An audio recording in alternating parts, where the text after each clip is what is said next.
Friends, क्या किसी को सिर्फ सस्पिशन शक के आधार पे मौत की सजा सुनाई जा सकती है? ये केस शुरू हुआ था 1982 में पुणे सिटी में, जहां पे एक्यूज सर शारदा को बस इस सस्पिशन के बेस पे ट्रायल कोर्ट ने फांसी की सजा सुना दी। किस केस में? मंजू शारदा के डेथ के केस में। मंजू शारदा जो है एक्यूज सर शारदा की वाइफ होती है। और जब केस सुप्रीम कोर्ट पहुंचा तो सुप्रीम कोर्ट ने 5 गोल्डन प्रिंसिपल दिए, जिसे पंचशील के भी नाम से जाना जाता है। Welcome to my channel law, finance and life. Friends, अगर आपको मेरा लैंडमार्क जजमेंट सरल भाषा में, इजी भाषा में समझ में आता है और आपको यूजफुल लगता है तो प्लीज सब्सक्राइब माय चैनल। आज हम ब्रेकडाउन करेंगे एक लैंडमार्क जजमेंट का, जिसे sir Birdhichand Sharda versus state of Maharashtra के नाम से भी जाना जाता है। ये लैंडमार्क जजमेंट सर्कमस्टांशियल एविडेंस के रूप में क्रिमिनल केस में गोल्डन स्टैंडर्ड माना जाता है। चलिए अब इस केस का the facts and the poison. चलिए अब इस केस का फैक्ट्स जानते हैं। मंजू और शरद की शादी को सिर्फ 4 महीने हुआ था जब मंजू का डेड बॉडी उसके कमरे में मिली।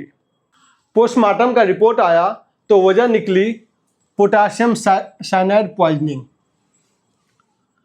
पुलिस का केस सिंपल था। उसका कहना था कि शरद जो एक्यूज्ड है, जो मंजू का पति था, हस्बैंड था, वो एक केमिकल इंजीनियर है। तो केमिकल इंजीनियर है इसलिए पॉइजन का जो एक्सेस उसके पास था, प्लस उसका किसी एक लड़की के साथ अफेयर थी। पुलिस ने ऐसे 17 लिंक करियां पेश की, जो कि इशारा बिल्कुल शरद के तरफ जाता था, लेकिन कोई भी इस केस में चश्मदीद गवाह, आई विटनेस नहीं थी।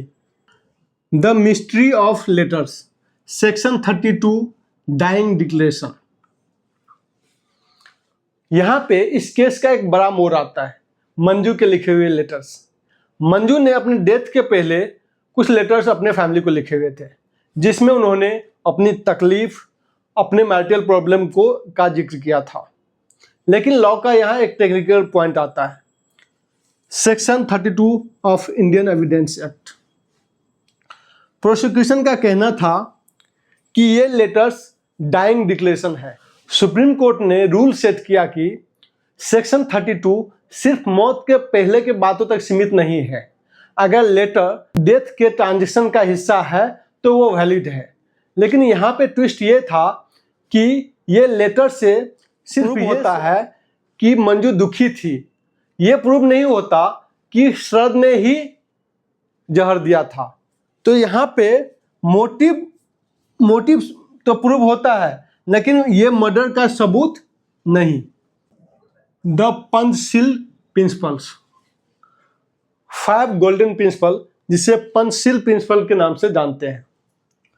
जस्टिस फजल अली ने कहा, suspicion however grave cannot take the place of proof. इसका मतलब क्या है? इसका मतलब है कि सस्पिशन भले ही कितना ही सीरियस हो, ये प्रूफ का जगह नहीं ले सकता। उन्होंने 5 प्रिंसिपल दिए जो कि ऐसे केसेस में पूरे होने ही चाहिए। वो 5 प्रिंसिपल कौन कौन से हैं? पहला है फुल्ली एस्टेब्लिश्ड, फैक्ट्स जो है बियॉन्ड डाउट प्रूव होनी चाहिए। कंसिस्टेंट विथ गिल्ट, फैक्ट्स सिर्फ और सिर्फ एक्यूज्ड के गुनाह की तरफ ही इशारा करना चाहिए। Third one, conclusive nature, evidence इतना सॉलिड हो कि कोई और एक्सप्लेनेशन ना बचे। Fourth one, exclude every other hypothesis, court को यह कंफर्म होना होगा कि मौत की कोई और वजह, जैसे कि सुसाइड, ना हो। Fifth one, a complete chain, सबूतों की कड़ी, लिंक ऐसा होनी चाहिए कि जिसमें कोई भी लिंक मिसिंग ना हो। प्रोसिक्यूशन जो है वो प्रूफ नहीं कर पाया कि पोटेशियम साइनाइड जो पॉइजन है वो शरद के पास आया कहाँ से, और यहीं से सारी लिंक टूटती चली गई और कोर्ट ने शरद को एक्विट कर दिया। कंक्लूजन, ये केस हमें सिखाता है कि मे बी और मस्ट बी में बहुत बड़ा फर्क होता है। आपको क्या लगता है, कानून का इतना सख्त होना सही है? कमेंट में बताएं। Thank you.